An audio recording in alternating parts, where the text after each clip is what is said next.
प्यारे बच्चों, selection point coaching पर आप सभी का फिर से मैं स्वागत करता हूं।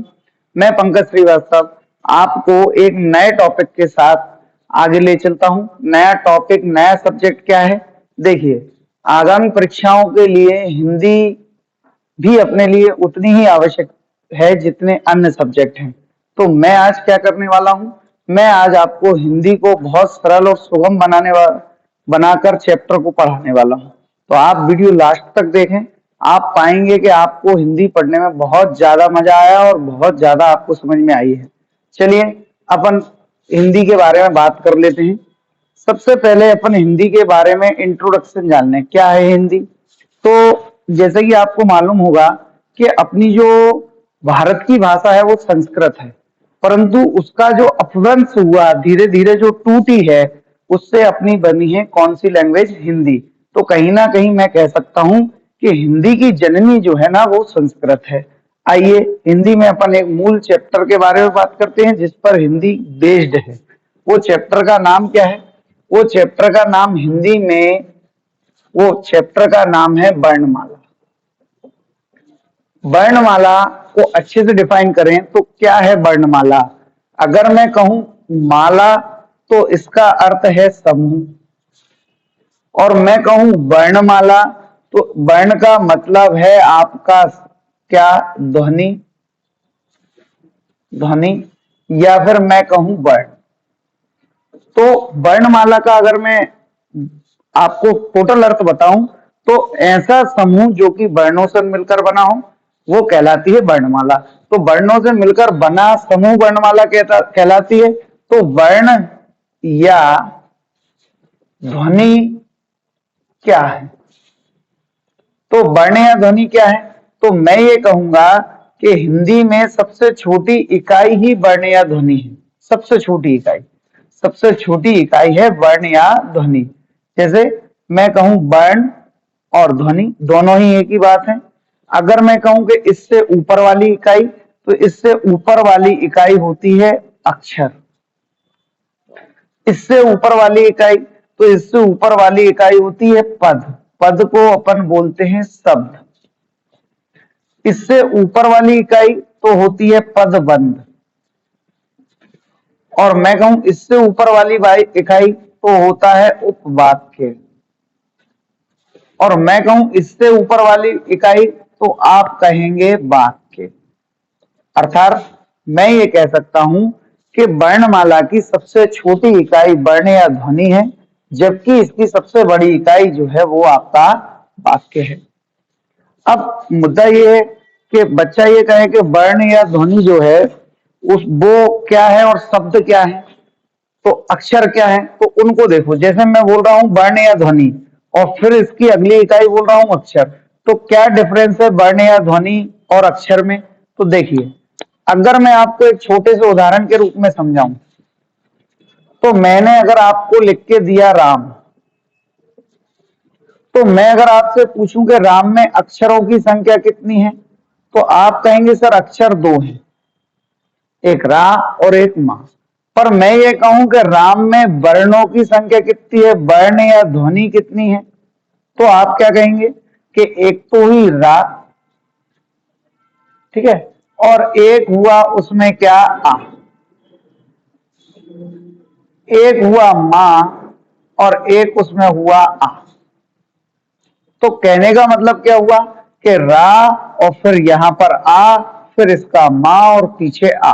तो ऐसे में ये कहूं कि अगर वर्णों की संख्या, तो वर्णों की संख्या कितनी है? 4, जबकि अक्षरों की संख्या 2 ही है, वर्णों की संख्या इसमें 4 हो गई।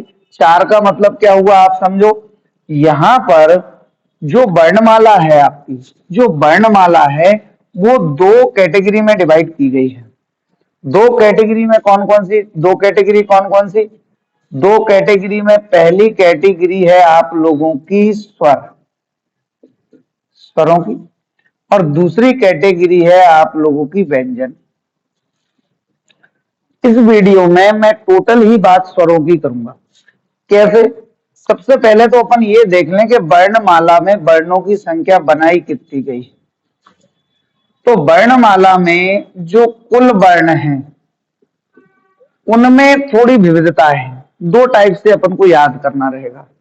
वर्णमाला में कुल वर्ण जो होते हैं वो होते हैं 52 और वर्णमाला में ही कुल वर्ण होते हैं 45। आप कहेंगे सर दोनों अलग अलग कैसे? तो इन दोनों का अलग अलग जो है वो प्रकार है। मैं कहूं कि लेखन के आधार पर वर्णों की संख्या तो 52 52 और मैं कहूं उच्चारण के आधार पर वर्णों की संख्या तो कहेंगे 45। ये मैं बात कर रहा हूं वर्णमाला के कुल वर्णों के, कुल अक्षरों की संख्या मैं आपको बता रहा हूं। दो टाइप से डिवाइड करा है। अब मैं ये कहूं कि लेखन के आधार पर अगर 52 वर्ण हैं तो इनको काय में डिवाइड किया गया है।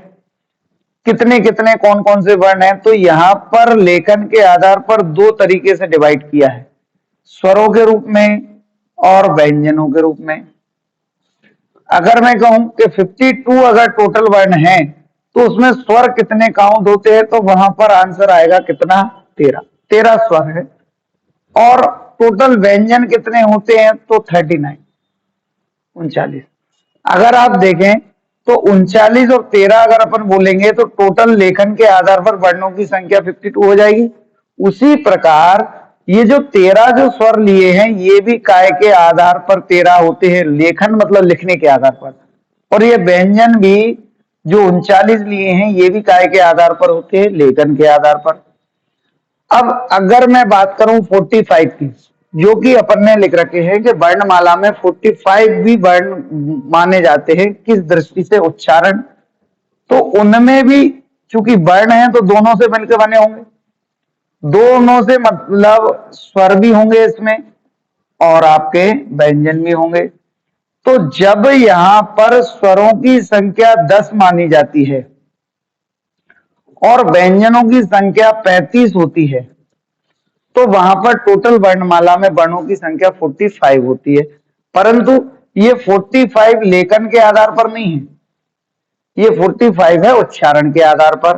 तो मैं ये कह सकता हूं कि उच्चारण के आधार पर वर्णों की संख्या स्वरों में 10 है और लेखन के आधार पर और उच्चारण के आधार पर व्यंजनों की संख्या 35 है।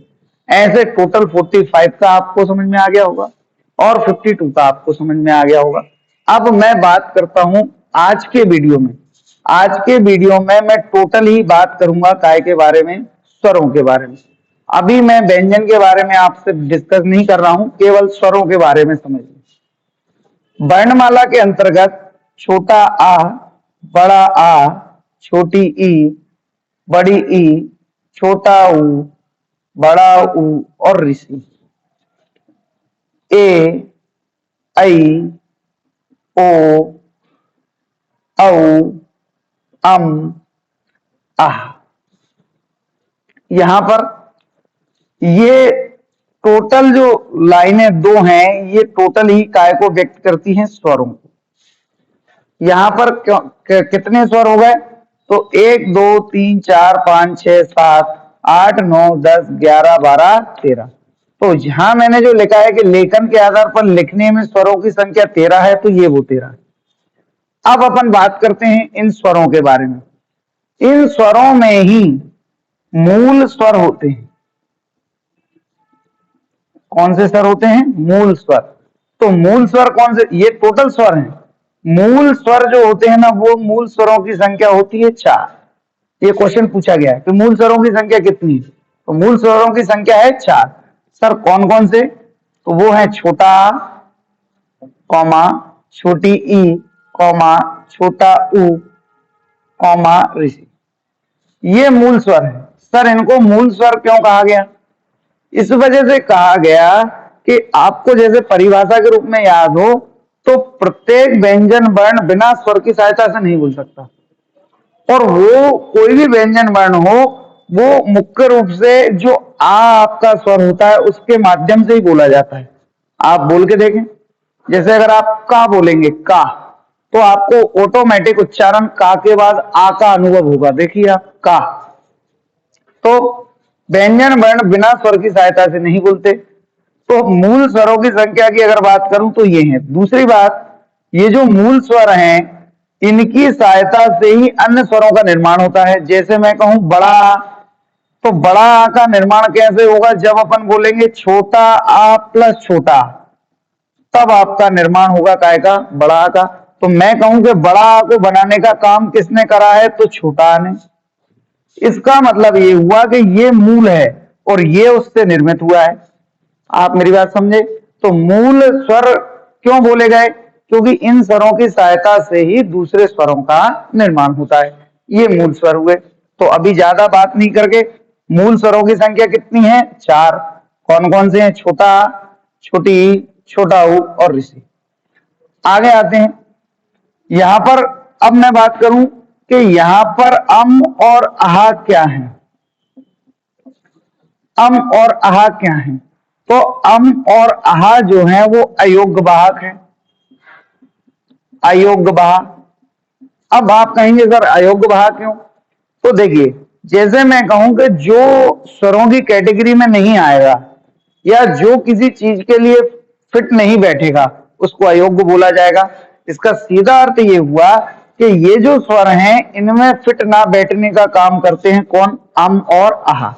देखिए, वैसे तो ये स्वर ही हैं, परंतु इनको पूर्ण रूप से स्वर नहीं माना गया। इसी वजह से इनको स्पेशली बोला जाता है कौन से वाहक? अयोग्य वाहक। तो यहां पर अम और आहा के बारे में भी आपने समझे। दूसरी बात, यहां पर जो आहा होता है इसकी मात्रा के लिए इसको विसर्ग बोला जाता है, और जो अम होता है इसको बोला जाता है चंद्र बिंदु के रूप में। चंद्र बिंदु के रूप में। तो आह को विसर्ग के रूप में और उसको अपन चंद्र बिंदु के रूप में भी मानते हैं। किनको? अम को। अब मैं बात करता हूं काय की, कि यहां पर मूल स्वर 4, अम और आहा को अयोग्य। अपन पूरा स्वरों पर वो कर रहे हैं अपना फोकस। इसके बाद अपन आगे बढ़ते हैं। आगे बढ़ने पर स्वरों की कैटेगरी बनाई गई है। क्या कैटेगरी बनाई है स्वरों की? तो देखिए, इनने बोला है हास्व स्वर, स्वर, फिर इनने बोला है दीर्घ स्वर, और फिर बोला है प्लुप्त स्वर।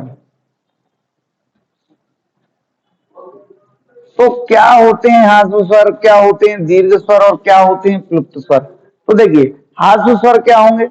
हास्व स्वर में आएंगे छोटा आ, छोटी ई, छोटा ऊ, और आप लोगों के ए, ये आएंगे। और दीर्घ स्वरों में क्या आएंगे आपके? बड़ा आ, बड़ी ई, बड़ा ऊ, ओ, है ना, और आई। ठीक है ना, ये आएंगे आपके काय में? दीर्घ में। अब प्लुप्त स्वर में क्या आएंगे? प्लुप्त स्वर में एक प्रकार का सिंबल होगा। जैसे मैं आपको लिखूं राम, पर अगर मैं उसमें इस टाइप का साइन लगाता हूं, इस टाइप का मतलब एस की तरह है, और यहां पर मां लिख दूं, तो प्लुप्त स्वर का उच्चारण कैसे होगा? राम। मतलब किसको ज्यादा समय तक बोलना है? रा को। तो अगर मैं इसको और परिभाषा के रूप में डिवाइड करूं, तो हास्य स्वर वह स्वर होते हैं जिनको बोलने में दीर्घ स्वर की अपेक्षा कम समय लगता है। अगर मैं कहूं दीर्घ स्वर क्या होते हैं, तो दीर्घ स्वर वह स्वर होते हैं जिनको बोलने में प्लुप्त स्वर की अपेक्षा कम समय लगता है। इसका मतलब सबसे ज्यादा समय जो लगता है वो किन स्वरों को बोलने में लगता है? तो प्लुप्त। सबसे कम समय किसको बोलने में लगता है? तो आपका हुआ हास्य। और उससे थोड़ा ज्यादा समय किसको बोलने में लगता है? तो दीर्घ। तो मैं आशा करता हूं आप मेरी बात को समझ पाए होंगे। हास्य, दीर्घ और प्लुप्त। आगे आते हैं और बात करते हैं स्वरों में। जैसे कि यहां पर क्या होता है कि आपने ये लिख रखा है कि टोटल 52 अक्षर हैं, इसमें स्वर 13 हैं, तो ये वो 13 है। पर जब उच्चारण करते हैं तो स्वर 10 है। तो इसका मतलब फिर किसको हटा दिया गया? उसमें हटा दिया गया है अम और कौन को? आहा को। क्यों? क्योंकि अपन ने बताया था कि ये अयोग्य वाहक है, मतलब ये प्योर स्वरों की कैटेगरी में नहीं लिए गए। और एक और किस वर्ण को हटा दिया गया है? तो ऋषि को। जब ये 3 वर्णों को हटा दिया जाता है तो वहां पर उच्चारण की दृष्टि से स्वरों की संख्या 10 होती है। जबकि जब लेखन की दृष्टि करते हो तो टोटल ही 13 लिए जाते हैं। क्या मेरी बात आप समझ पा रहे हैं? तो कौन हट गए? तो हटने का काम रहा अम का, आहा का और ऋषि का। अब और आगे आइए अपन, हाथ दीर्घ प्लुप्त हुए। अब अपन इनमें बात करते हैं कि स्वरों को बोलने का तरीका क्या है, स्वरों को बोला कहां से जाता है। जैसे अपने मुख में से किस पार्ट से अपन स्वर को बोलते हैं, तो उसके लिए मैं आपको एक डायग्राम के माध्यम से पूरी बात आपको समझाता हूं। आप देखें जरा, जैसे मैं ये बोलूं कि ये अपना मुख है,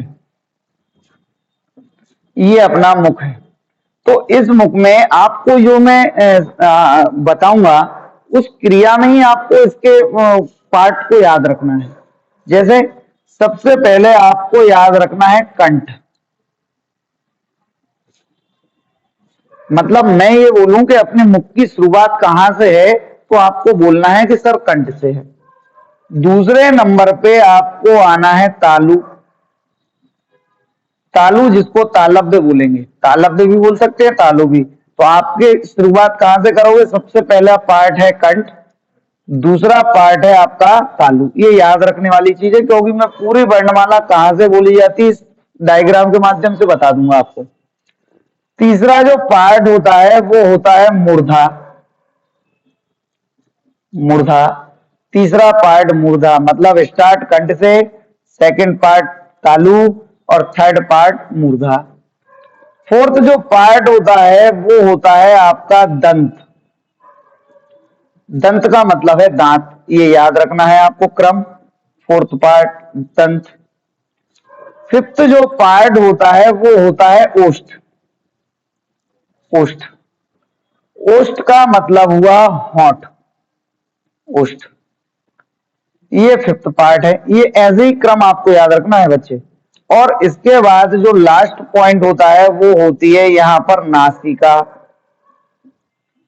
नासिका, तो ये लास्ट पॉइंट है। मतलब आप बच्चे समझ पा रहे होंगे कि सबसे पहले अपने मुख की क्रिया को कहां से याद रखना है? कंठ से, फिर काय पे बोलना है? तालु पे, फिर आपको काय पे आना है? मूर्धा पे, फिर आना है दंत पे, और फिर आपको आना है ओष्ठ पर, और सबसे लास्ट पर आना है काय पर? नासिका। ये क्रम याद रखें, तो आप स्वरों को बहुत जल्दी से ये बोलना सीख जाएंगे कि कौन सा स्वर कहां से बोलते हैं।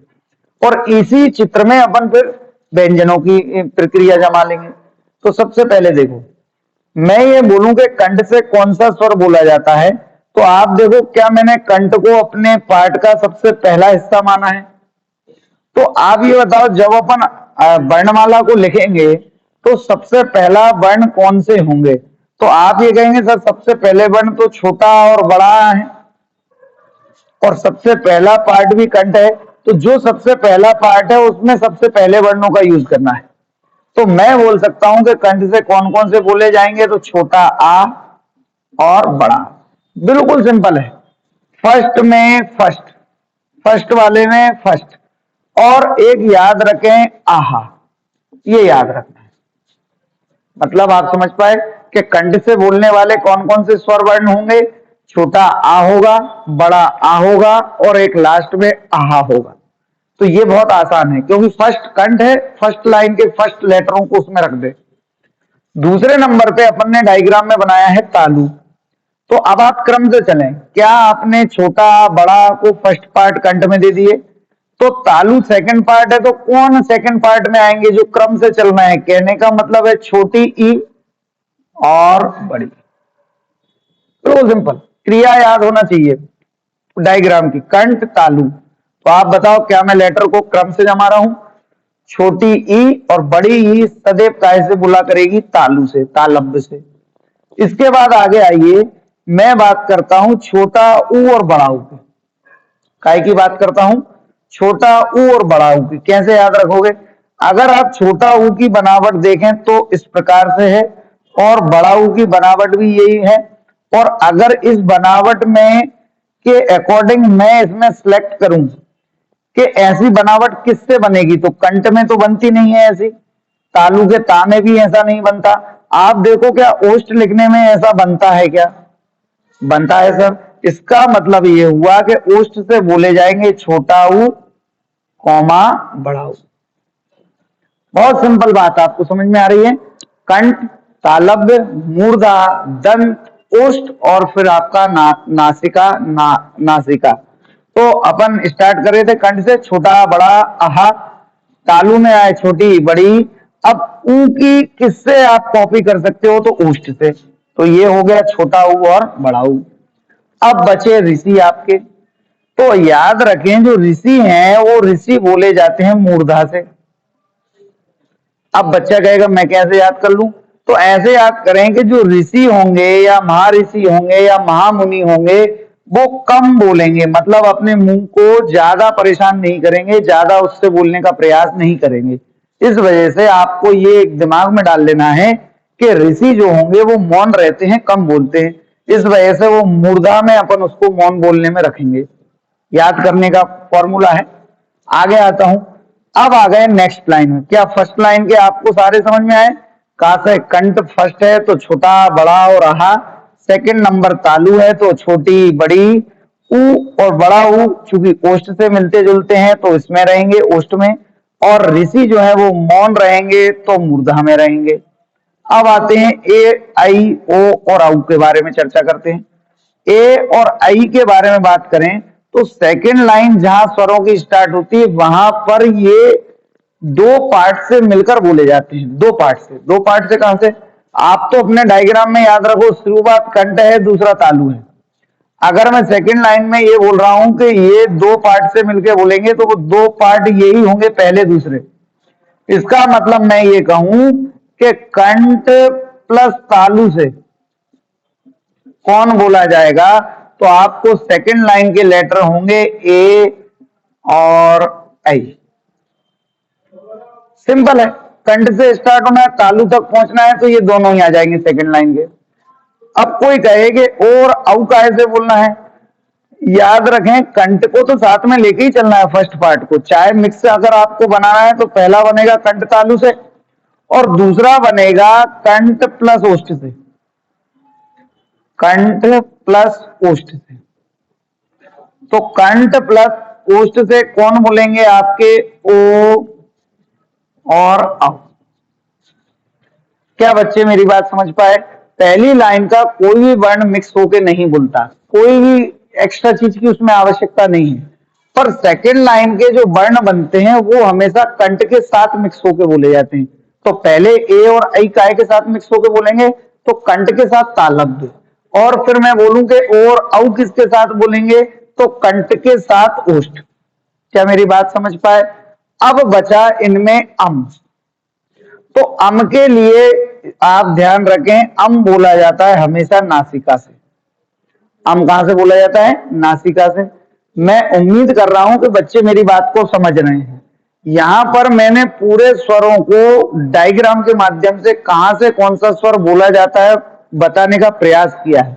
और आप अगर इस डायग्राम को क्रम बाई क्रम याद रखेंगे तो मेरे ख्याल से स्वरों में आपको समस्या नहीं आएगी। आज के बाद आप बकायदा इनको याद करें। अब कुछ एक बात और स्वरों के लिए, देखिए जो वर्णमाला होती है ना उसको ये चार कैटेगरियों में डिवाइड करते हैं जो बच्चों के लिए बहुत कंफ्यूजन है। कौन कौन सी?